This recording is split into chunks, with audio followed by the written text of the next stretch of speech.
Vous êtes prêts? Si vous voulez bien, je vous emmène au pays des histoires. Écrite et lue par Gwen Kerdraon. On y va? Installez-vous confortablement. Écoutez bien.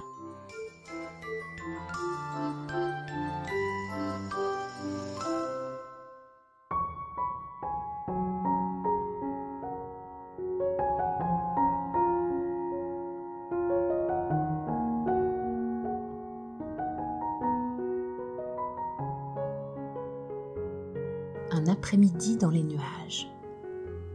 Avez-vous déjà joué au jeu des nuages?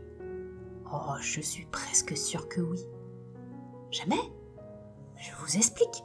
Observez attentivement le ciel. Vous y découvrirez des nuages animaux, par exemple un chat, un éléphant, un ours, une poule, ou des nuages paysages, ou encore des nuages visages.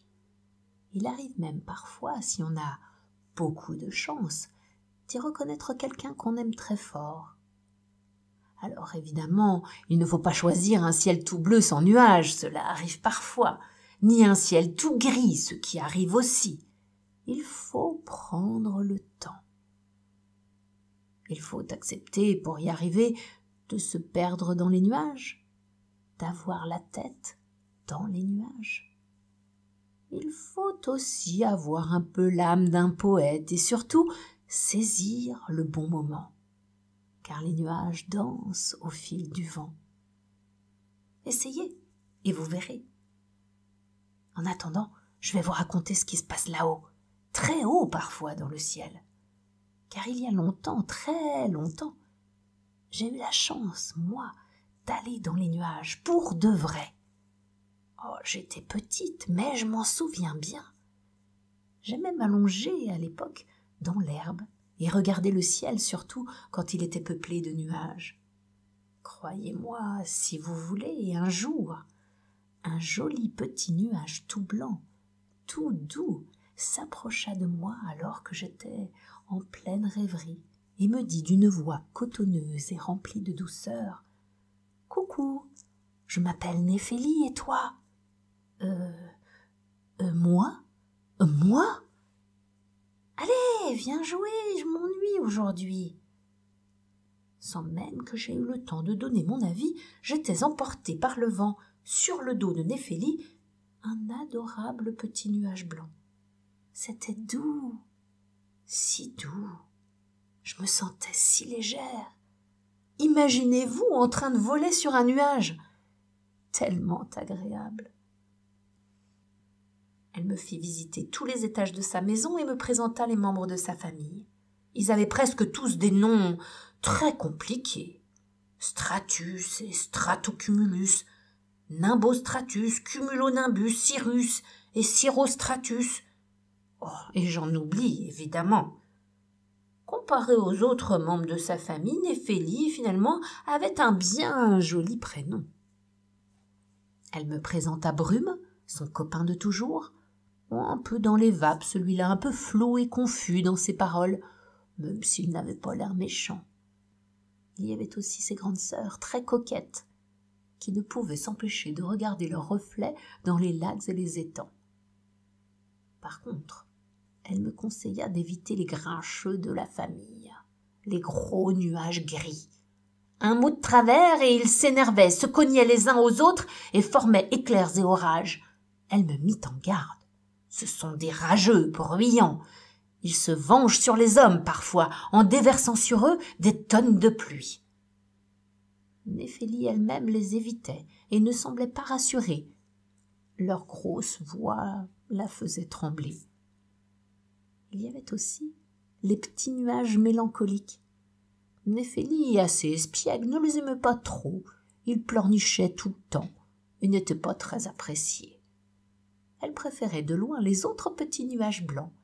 Elle me montra comment jouer à saute-mouton ou à cache-cache. Elle m'apprit aussi à jouer avec les rayons du soleil et avec la lune. Le vent jouait avec nous. Quel bonheur! Nous avons même fait un petit spectacle. Eh bien oui, ils se transformèrent alors en personnages. Ils prirent l'apparence d'un chat, d'un éléphant, d'un ours, d'une poule ou d'un visage, selon les besoins de l'histoire. Elle me dit même qu'il leur arrivait parfois de prendre l'apparence de personnes qu'ils ont vues sur terre. Ils forment même des décors tout entiers. On peut alors reconnaître une maison, un bateau, les montagnes ou les vagues. Néphélie sautillait dans le vent et moi avec, tellement heureuse de me montrer les beautés du ciel. Soudain, en fin de journée, elle s'arrêta net, semblant réfléchir. Elle me regarda, une lueur spéciale l'éclairait. Je vais te faire un cadeau. Regarde bien, c'est pour toi. Elle versa alors quelques larmes de pluie.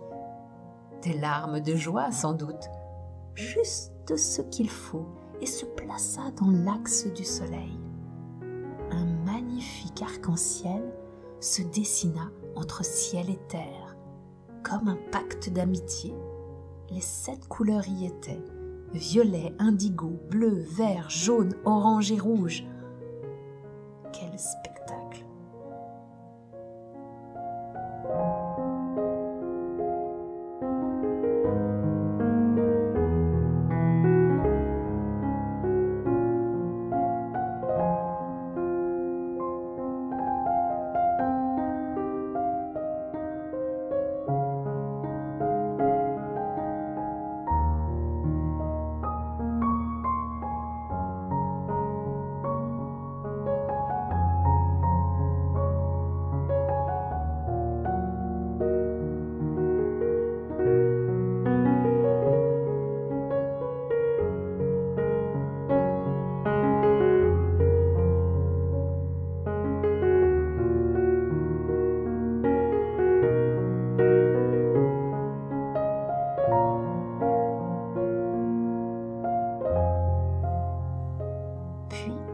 Le soleil, roi du ciel, décida d'aller se coucher et de descendre doucement vers l'horizon pour annoncer la fin de la journée.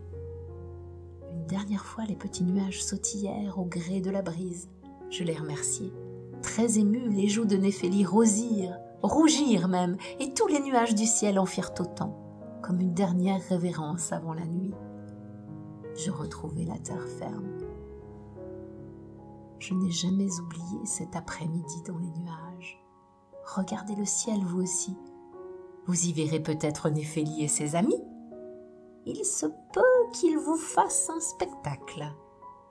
Si vous ouvrez bien les yeux, vous aurez peut-être la chance de voir un arc-en-ciel entre ciel et terre, cadeau de Néphélie. Vous sentirez alors tomber sur vous quelques larmes de pluie, quelques gouttes de joie et la chaleur d'un rayon de soleil.